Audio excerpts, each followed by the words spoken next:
I'm in Aztec, New Mexico. These are the ruins, as they say, of some of the Pueblo people. That we're looking at now is the Welcome Center run by the National Park Service. And then as we pan around, this is such a beautiful area and such a beautiful day. You'll notice different structures, some rectangular, some round. And the rectangular ones are generally where people lived. That right there in front of me, that big round circular one, is the only known rebuilt or reconstructed Great Kiva in the world. And then just to the left of that is a smaller kiva, an original one, that most likely was for ceremony only.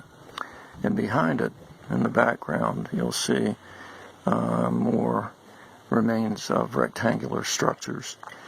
And the doorways are very small. I'm 5'8", and it was difficult for me to get through some of them. This was a fairly large community.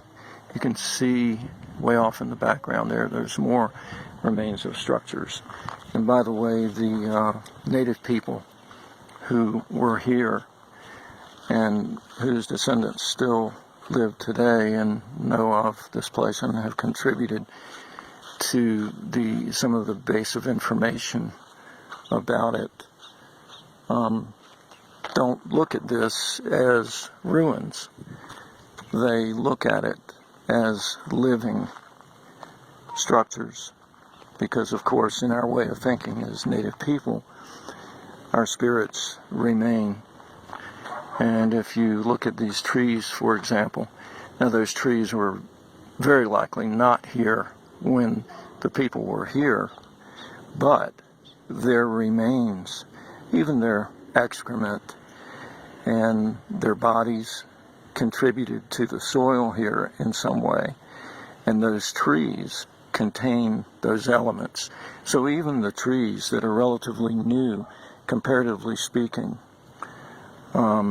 contain the DNA and the spirit of the people that were here. So this is a very beautiful place, much like Chaco in some ways, or Canyons of the Ancients, or any number of places that have been, quote, discovered and, redone in some ways, so that the public can learn about the Pueblo people and the various tribes within that group that lived here. So I would encourage you to Google some of the names of the places, like Chaco Canyon, for example, or Canyons of the Ancients, or the ruins at Aztec. Thanks for listening.